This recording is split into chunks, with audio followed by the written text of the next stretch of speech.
এমন একটা সময় ছিল যে মাহফিলে মাওলানা মামুনুল হক সাহেব আসবে, সেই মাহফিল আগে থেকে বন্ধ করে দেওয়া হতো। কিন্তু দুঃখের বিষয়, পরিতাপের বিষয়, আজ আমাদেরকে বলতে হয় যারা মাহফিলগুলো বন্ধ করে দেওয়ার জন্য ষড়যন্ত্র করত, যারা মাহফিলগুলো বন্ধ করে দেওয়ার জন্য বিভিন্ন ধরনের তাল বাহানা পেশ করত, আজ তারা মাহফিলের আশেপাশে আসারও জায়গা পায় না। শুধু তাই নয়, এরা এমন নির্মম অত্যাচার চালিয়েছে, বাংলাদেশের মধ্যে যাদের উপর সবচাইতে বেশি অত্যাচার চালানো হয়েছে তারা হলো উলামায়ে কেরাম। উলামায়ে কেরামের জবানটাকে বন্ধ করে দেওয়ার জন্য, হকের আওয়াজকে বন্ধ করে দেওয়ার জন্য তারা এই 15 বছর পর্যন্ত অসংখ্য উলামায়ে কেরামদেরকে, শত শত হাজার হাজার উলামায়ে কেরামদেরকে মিথ্যা মামলা দিয়ে জেলখানার মধ্যে বন্দী করে রেখেছিল। শুধু তাই নয়, আল্লামা মামুনুল হক সাহেবের সম্মানহানি করার জন্য, মাওলানা রফিকুল ইসলাম মাদানীর সম্মানহানি করার জন্য বিভিন্ন ধরনের ষড়যন্ত্র করেছিল। আল্লাহ রব্বে কারীম ওয়া তুইজ্জু মান তাশা ওয়া তুযিল্লু মান তাশা, আল্লাহ যাকে সম্মান দান করে পৃথিবীর সমস্ত মানুষ মিলে তাকে বেইজ্জতি করতে পারে না। আমার আল্লাহ যাকে সম্মান দান করতে, আমার আল্লাহ যাকে বেইজ্জতি করেন পৃথিবীর সমস্ত মানুষ মিলে তাকে সম্মান দিতে পারে না। সমস্ত সম্মানের মালিক কে? বেইজ্জতি করার মালিক কে?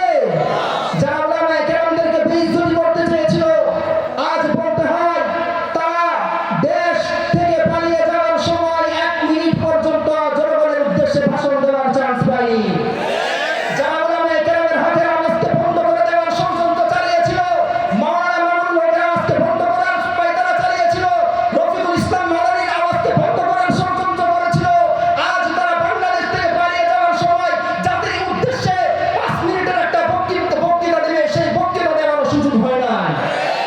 শুধু তাই নয়, এই দেশের লক্ষ লক্ষ মানুষের হৃদয়ের স্পন্দন, কোরআনের পাখি, লক্ষ লক্ষ যুবকের হৃদয়ের স্পন্দন, শত শত লক্ষ লক্ষ মানুষের আইডল রাহবার আল্লামা দেওয়ান হোসেন সাইদি সাহেবকে মিথ্যা মামলায় দীর্ঘদিন যাবৎ কারাগারে বন্দী করে রেখেছিল। শুধু তাই নয়, অবশেষে এই কোরআনের পাখিকে তারা ষড়যন্ত্রভাবে জেলখানার মধ্যে তারা হত্যা করেছে। আল্লামা দেওয়ান হোসেন সাইদি সাহেবের হত্যার বিচার বাংলাদেশের মানুষ দেখতে চায়। এই দেশের লক্ষ লক্ষ মানুষ যাদের উপর অন্যায় অত্যাচার জুলুম নির্যাতন করা হয়েছে, যারা উলামায়ে কেরামদেরকে এভাবে নির্যাতন করেছে, বাংলার মানুষ তাদের বিচার দেখতে চায়। কথা বলেন না কেন? শুধু তাই নয়, আরো বলতে হয় 2013 সালে সেই শাপলা চত্বরে কোরআনের পাখিদের উপর যারা নির্মমভাবে হত্যাকাণ্ড চালিয়েছে, এই বাংলাদেশের মানুষ তাদের হত্যার বিচার দেখতে চায়। 2021 সালে যারা মুজিববিরোধী আন্দোলনের মধ্যে এই কোরআনের পাখিদেরকে হত্যা করেছে, তাদের হত্যার বিচার করতে হবে। শুধু তাই নয়, সর্বশেষ 2024 সালে আমার ছাত্র ভাইদের উপর যারা নির্বিচারে পাখির মতন গুলি করে হত্যা করেছে, এই হত্যার বিচার করতে হবে। বাংলাদেশের মানুষ আপনাদেরকে চিরকাল স্মরণ রাখবে, কিন্তু সম্মানের সাথে নয়, বেইজ্জতের সাথে। বাংলাদেশের মানুষ আপনাকে স্মরণ রাখবে যেমন ভাবে পৃথিবীর সমস্ত মানুষ এখন ফেরাউনকে স্মরণ রাখে। এই পৃথিবীর মানুষের বাংলার মানুষ আপনাকে অবসরণীয় করে রাখবে, কিন্তু সম্মানের সাথে মনে রাখবে না। আপনাকে ফেরাউনের মতন, নমরুদের মতন তারা মনে রাখবে। আবু জাহেলের মতো আপনার কথা চিরকাল মনে রাখবে।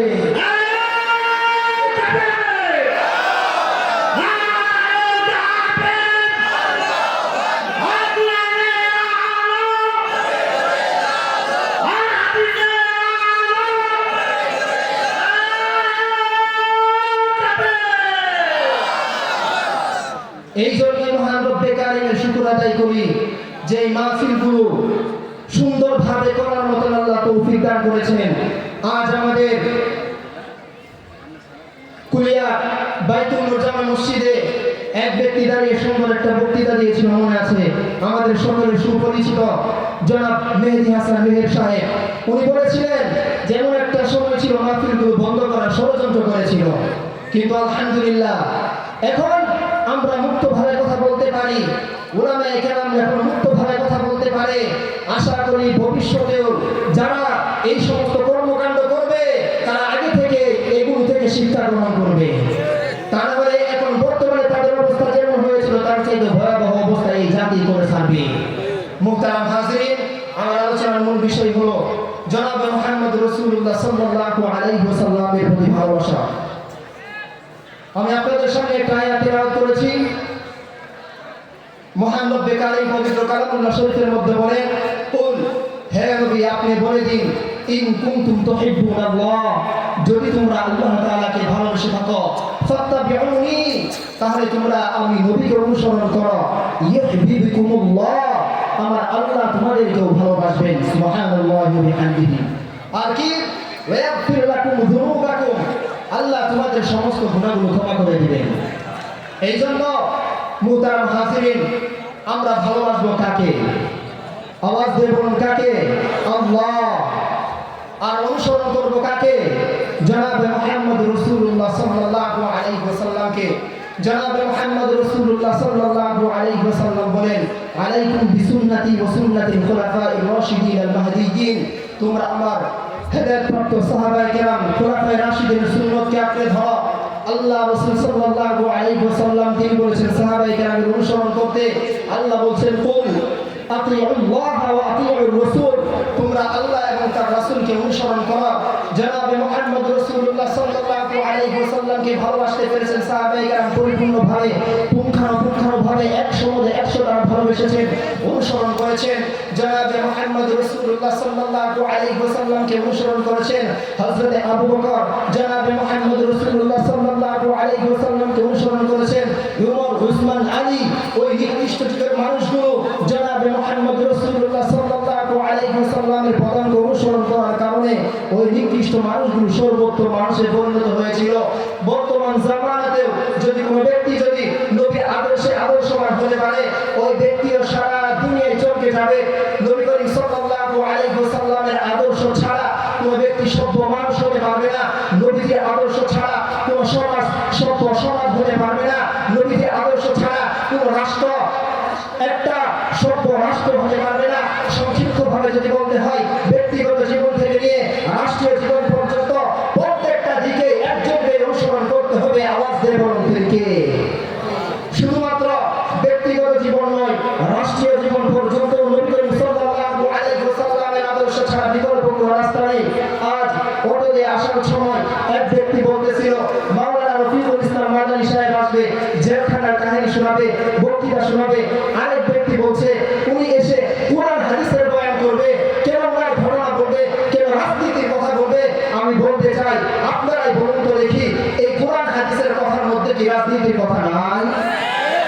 আমি স্পষ্ট ভাষায় ঘোষণা করে দিচ্ছি, যারা ইসলামের রাজনীতির বিপক্ষে কথা বলবে, আল্লাহর কসম তারা ইসলামের পরিপূর্ণভাবে ইসলামকে তারা ভালোবাসে না। যারা ইসলামের বিপক্ষে কথা বলবে, যারা ইসলামী রাজনীতির বিপক্ষে কথা বলবে, আপনারা স্পষ্ট ভাষায় ঘোষণা শুনে রাখুন, ব্যক্তিগত জীবন থেকে নিয়ে রাষ্ট্রীয় জীবন পর্যন্ত নবীর আদর্শ ছাড়া বিকল্প কোনো রাস্তা নেই। নবীর আদর্শ যদি মানতে চান, আপনি ব্যক্তিগত জীবন থেকে নিয়ে রাষ্ট্রীয় জীবন পর্যন্ত প্রত্যেকটা ক্ষেত্রে নবীর আদর্শ মানতে হবে। নবী করিম সাল্লাল্লাহু আলাইহি ওয়াসাল্লাম প্রত্যেকটা ক্ষেত্রে নবীর অনুসরণ করতে হবে। নবী করিম সাল্লাল্লাহু আলাইহি ওয়াসাল্লাম রাষ্ট্র পরিচালনা করেছেন, এটাও তার অনুসরণের অন্তর্ভুক্ত। সুতরাং কোন ব্যক্তি যদি এই ইসলামের রাজনীতিকে বাদ দিতে চায়, আমি বলবো সে নবী করিম সাল্লাল্লাহু আলাইহি ওয়াসাল্লামের অনুসরণ পরিপূর্ণভাবে করতে পারে না। নবী করিম সাল্লাল্লাহু আলাইহি ওয়াসাল্লাম এই পৃথিবীতে রাজনীতি করেছেন। এখন বলবেন কেমনে রাজনীতি করেছেন? সেটা হলো নবী করিম সাল্লাল্লাহু আলাইহি ওয়াসাল্লাম রাষ্ট্র পরিচালনা করেছেন কি করেন না? নবী করিম সাল্লাল্লাহু আলাইহি ওয়াসাল্লাম মদিনার সর্বপ্রথম রাষ্ট্রপতি ছিলেন। নবী করিম সাল্লাল্লাহু আলাইহি ওয়াসাল্লাম রাষ্ট্র পরিচালনা করেছেন। সাহাবায়ে কেরাম ওমর, উসমান, আলী রাষ্ট্র পরিচালনা করেছেন। আল্লাহ পবিত্র কোরআন পাকের মধ্যে বলেন, ওয়াইদ ক্বালা রাব্বুকা লিল মালাইকাতি ইন্নী জাআলুন ফিল আরদি খলিফা। আমি দুনিয়াতে ফেরেশতাদেরকে বললেন, ওয়াইদ ক্বালা রাব্বুকা লিল মালাইকা, যখন আপনার প্রতিপালক ফেরেশতাদেরকে বললেন ইন্নী জাআলুন ফিল আরদি খলিফা, আমি দুনিয়াতে প্রতিনিধি বানাতে চাই। এখন আপনাদেরকে প্রশ্ন করি, দুনিয়াতে আমাদেরকে যে পাঠিয়েছেন, কিসের জন্য পাঠিয়েছেন? প্রতিনিধি করার জন্য পাঠিয়েছেন না? আল্লাহ দুনিয়াতে তার প্রতিনিধিত্ব পালন করার জন্য পাঠিয়েছেন। এই আসমান হলো আল্লাহ, জমিন হলো আল্লাহ। আল্লাহ শুনে আল্লাহ খেলাফত প্রতিষ্ঠা হবে। যারা ইসলামের রাজনীতির বিপক্ষে কথা বলবে, তারা ইসলামের দুশমন, নবীর দুশমন, আল্লাহর দুশমন। মুহতারাম হাজিরিন, ওই দিকে রাসূলুল্লাহ সাল্লাল্লাহু আলাইহি ওয়াসাল্লামের প্রতি ভালোবাসা কেমন ভালোবাসতে হবে হযরত খাব্বাব রাদিয়াল্লাহু তাআলা আনহুর মত ভালোবাসতে হবে হযরত খাব্বাব রাদিয়াল্লাহু তাআলা আনহুকে যখন কাফের সম্প্রদায় যখন বন্দী করে ফেলল হযরত খাব্বাব রাদিয়াল্লাহু তাআলা আনহুকে বলল হে খাব্বাব তুমি শুধু একটা কথা শুধু বলবা তুমি বলবা তোমরা আমার জায়গায় আমাদের নবী মুহাম্মদকে এনে ফাঁসির কাস্টে ঝুলিয়ে দাও হে খাব্বাব তুমি এই কথা বলতে দেরি করবা আমরা কাফের সম্প্রদায় তোমাকে মুক্ত করে দিতে দেরি করব না হযরত খাব্বাব রাদিয়াল্লাহু তাআলা আনহু ডাক দিয়ে বলেন হে আল্লাহর দুশমন আমি নবীর শানে আমার নবীর নবীর মনে আচরণ করব তোদের কথা যতদিন পর্যন্ত এ দেহে প্রাণ থাকবে যতদিন পর্যন্ত এ ধমনীতে রক্তের প্রবাহমান থাকবে যতদিন পর্যন্ত আল্লাহর জমিনে বিচরণ করব যতদিন পর্যন্ত দুনিয়াতে বেঁচে থাকবো ততদিন পর্যন্ত অনুসরণ করবো একজনকে আওয়াজ দেয় বলুন তিনি কে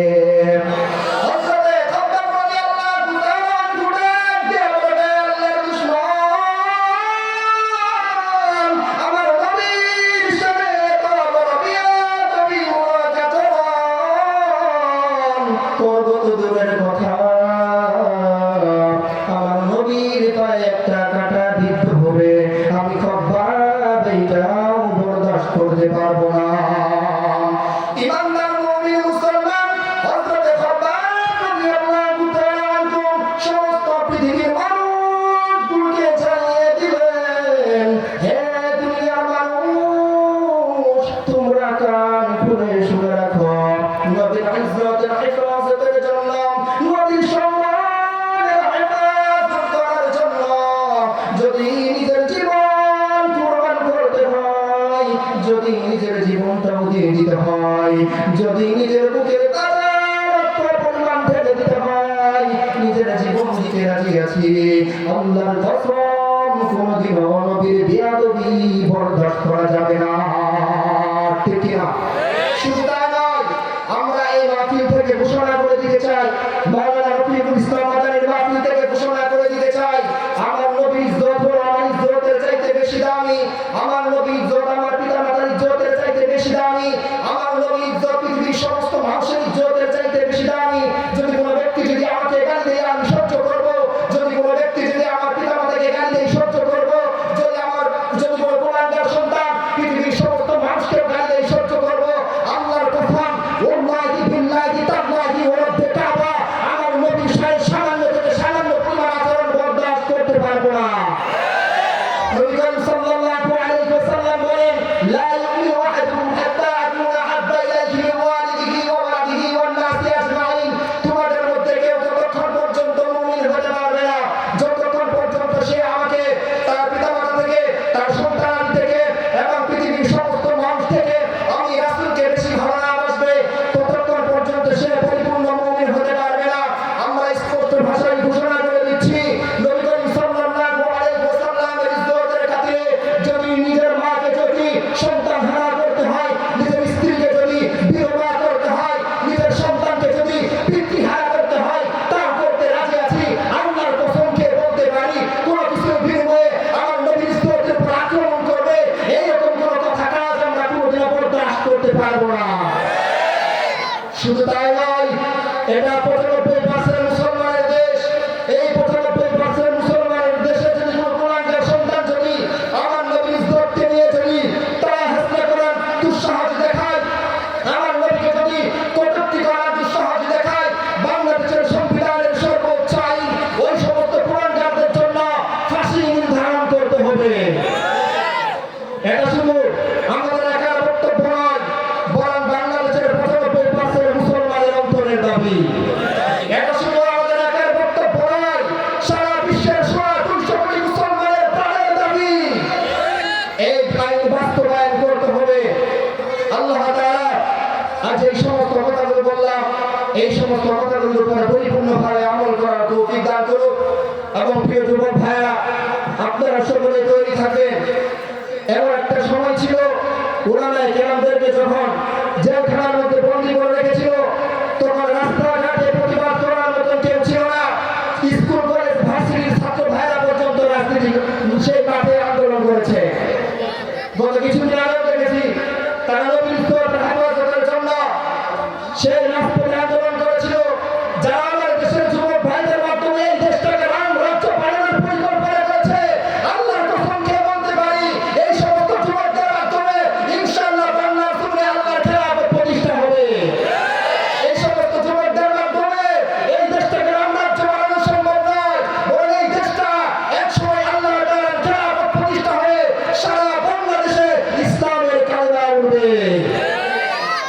এই কথা আমি শেষ করে আপনাদের প্রতি উদারতা আহ্বান জানাচ্ছি এবং এই সময় এখনো যে সমস্ত ভাইয়েরা এদিক সেদিক ঘোরাফেরা করছে দয়া করে এদিক সেদিক ঘোরাফেরা না করে অতি তাড়াতাড়ি মাহফিলের প্যান্ডেলের নিচে এসে বসে পড়ুন।